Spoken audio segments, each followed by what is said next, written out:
Good morning, Coldwell Banker. I am so honored to be here with y'all today. I have to say, to come out to that song first brings back such emotion for me. That was so popular when my daughter Carson was at the hospital, and she played that song as loud as it would go down the hall to surgery every time. And they would let me hold her hand until they put her to sleep. So that song makes me pretty emotional to hear that. But I am very honored to be with you here today. I don't know if y'all know, I'm just glad to finally be here. I've tried to get here for 2 days. I've been flying for 2 days. So I'm here. So I am so excited. As she mentioned, I am the Senior Director of Patient Family Outreach at ALSAC St. Jude Children's Research Hospital, and I have the honor and privilege every single day of working with patient families. When you see them on a billboard or in a commercial, that all goes through my team, and that is such a blessing for me to get to do that. But I have another title at ALSAC St. Jude that I think a lot more of, and that's Carson's mommy. I'm known all over the halls as Carson's mommy at St. Jude. This is my beautiful Carson Elizabeth. She is the youngest of my 3 beautiful children.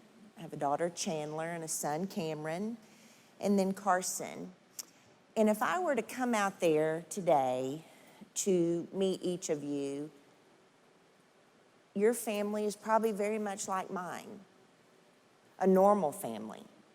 We were doing everything known to man. We were driving to every practice for our 3 kids. We were doing youth group at church. We were doing Sunday school class, Girl Scouts, friends, sleepovers, normal stuff. Until one day, our world just completely stopped turning. March the 7th, 2014. That was the very first day with this little angel that we heard, your daughter has cancer. And I'll be honest, I was not very nice to the doctor when he told me that, because I basically told him he was crazy. Because I tried to tell him we were leaving on spring break the next day, that we were normal. Could you not see she looked normal? She was doing hip hop dance. She was doing co-ed basketball, you know, that you do in 2nd grade, where you're telling them which end of the court to run to because they have no idea. And she was climbing every tree in the yard, and she loved butterflies, and we were just normal. But childhood cancer hits normal families like mine. Carson Elizabeth was diagnosed with osteosarcoma, which is a solid bone cancer. She had a tumor above her left knee that was doubling in size every 21 days.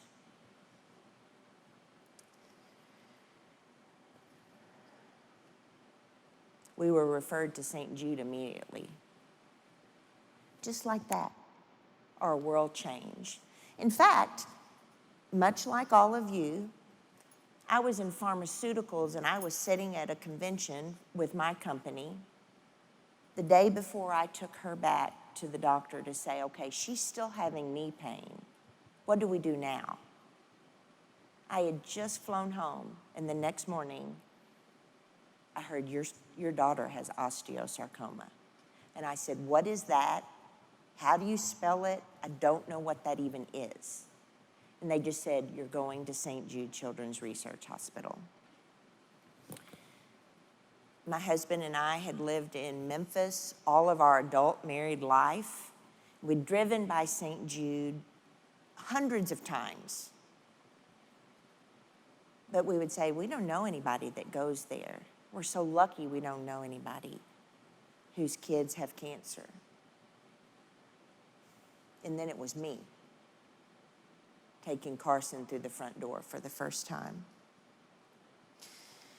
Who would have ever guessed that a hospital that opened in 1962, before I was ever born, would be a place that I would be looking at for Carson for hope?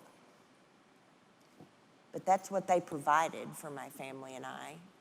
And I can stand here to tell you today that even after she's lost her battle, that they provided us hope.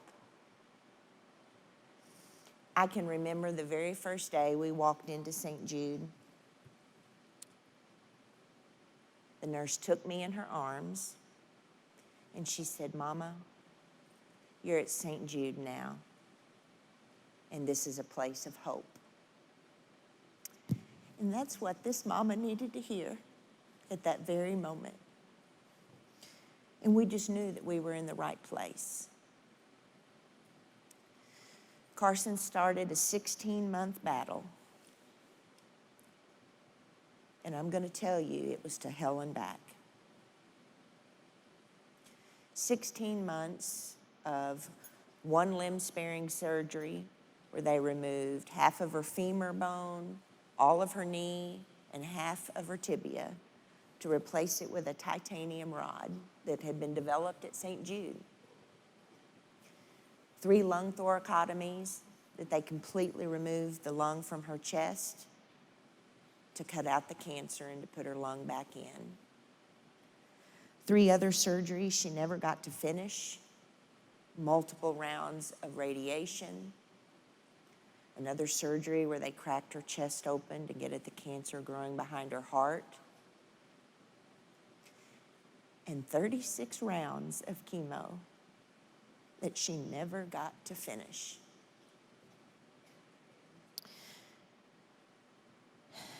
You see, we never got one good scan in 16 months with that mean monster tumor osteosarcoma.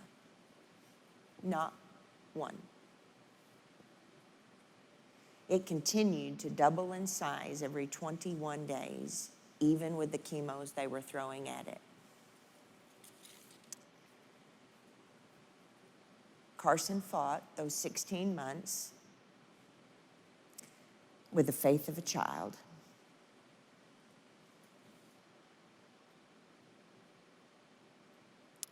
She never gave up, and St. Jude never gave up on Carson. I know, standing before you today without a shadow of a doubt, that without St. Jude Children's Research Hospital, my family would not have had the last 16 months of her too short life. Because you see, on June 26th, 2015, Carson went to heaven to have her beloved tea parties with Jesus that she talked about for a long time because she knew it was coming. At 9 years of age and 3 months. St. Jude Children's Research Hospital has brought the overall childhood cancer survival rate from 20% when we opened in 1962 to a little over 80% today. 80%.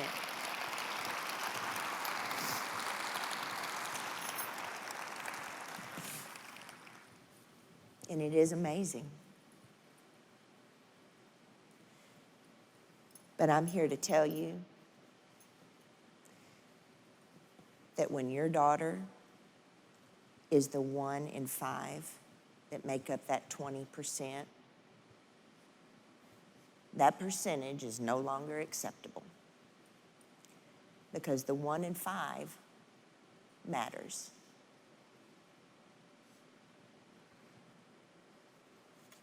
That is why I look out at all of you at Coldwell Banker, and I believe right here in my heart that you don't believe that number is acceptable either. because that's why you've partnered with St. Jude. Agree.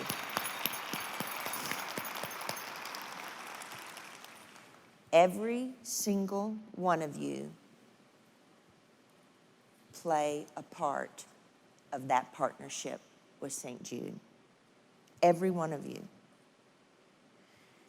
So I've been told that together, Coldwell Banker has raised over $1 million the last 2 years, which is amazing.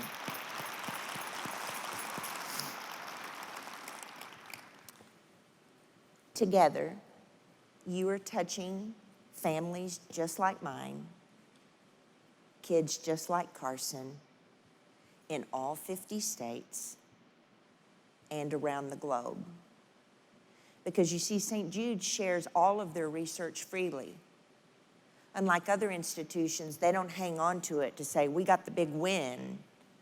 They say, I may have a piece to the puzzle right here, but maybe another researcher in another part of the world has another piece, and together we can move this needle to 100%.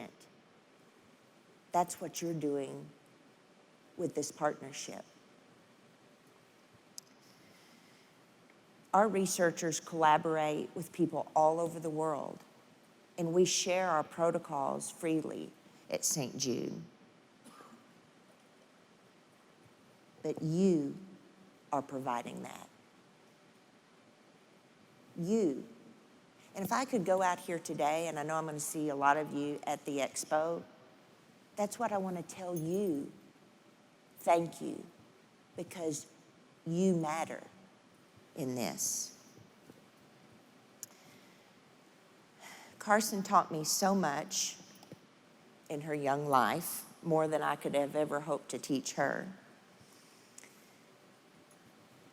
And I show you this picture of her piggy bank. This was Carson to a T.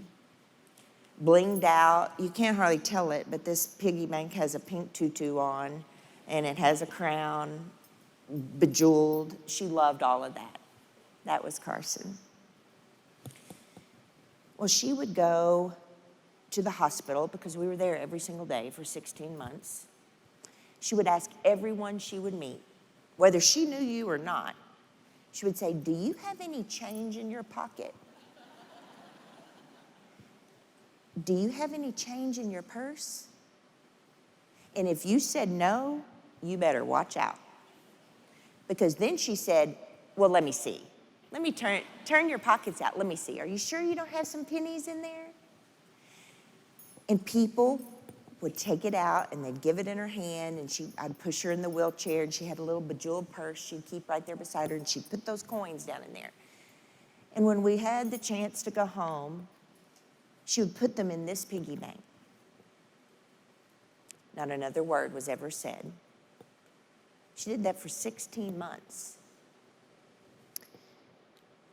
Her daddy and I started wondering if she was worried because I'd taken off from work. Her daddy was trying to juggle our other 2 kids and be at the hospital and juggle his own job as well. So we weren't for sure what she was doing with that.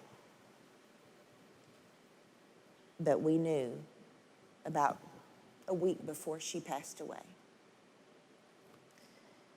She couldn't get up anymore. She patted the bed, and she said, Mommy, come sit right here beside me.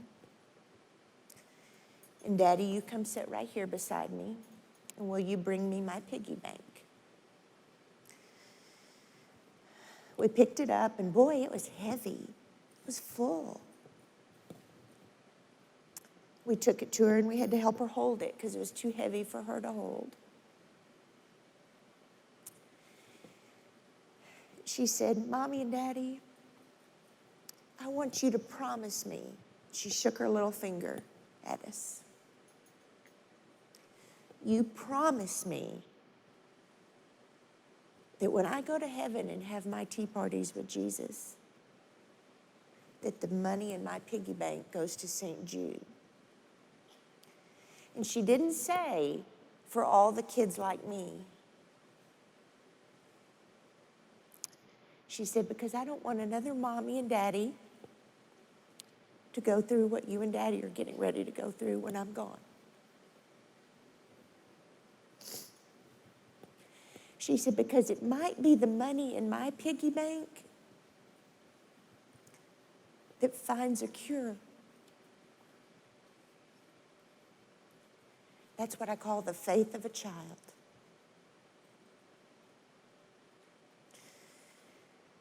She passed away about 5 days later, and her brother and sister and her daddy and I gathered around the kitchen table.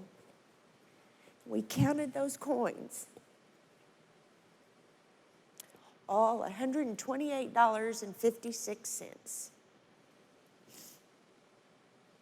$128.56. Every penny went to St. Jude because she believed that her money would make a difference. Her money has made a difference. The small school that she goes to does coins for Carson every December. 1st through 5th grade raises about $15,000.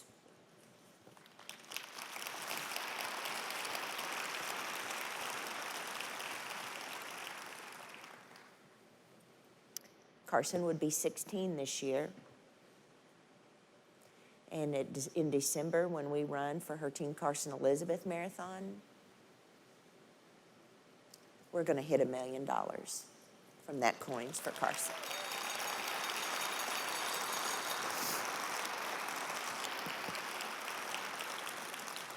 She believed that her coins mattered.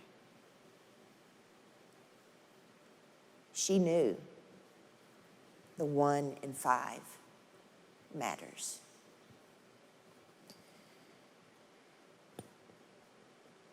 That's what I want you to think about. It doesn't matter if you give $10 or you give $1 million.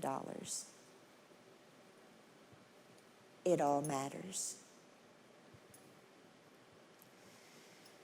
This beautiful sculpture is a piece of wood that sits in Carson's room that has not been touched in 7 years. Her room is just as it was. This is a solid piece of wood that someone had heard Carson's story and came to us and had this made about a year after she passed away for my husband and I and our family. I looked at that wood sculpture and I thought I knew what it was, but I wasn't for sure. This gentleman told me this one drop in the middle is Carson's teardrop. Just like a drop of water that falls from the rain in the sky, it drops in the water and it ripples out to the edges. He said, Carson is still touching people even today. I share this with you because when you go back to your homes and your normal families, I want you to remember that you and you and you are the one drop. And you are rippling out to all these families at St. Jude. There's a new family walking in the front door as I speak because 1.5 families walk through the door every day. And they are just now hearing your child has cancer. And you are touching those families, just as you touched my own family.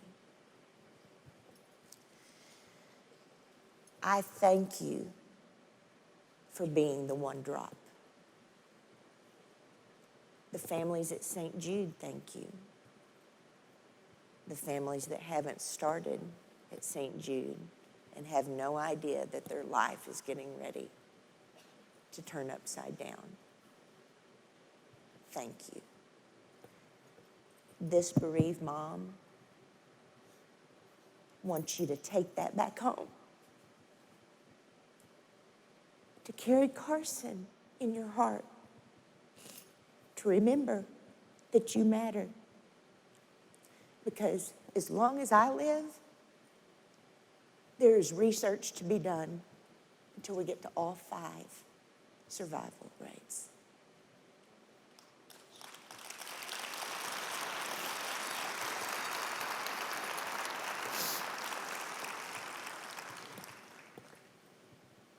Without you, we would not have had the last 16 months of Carson's too short life. That's why I'm here today.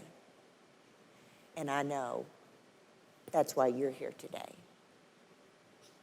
So from this bereaved mom to each and every one of you, I thank you for being the one drop, because I can't wait to see the ripples of all of y'all together, that you're touching these families. And for that, I will be forever grateful. Thank you.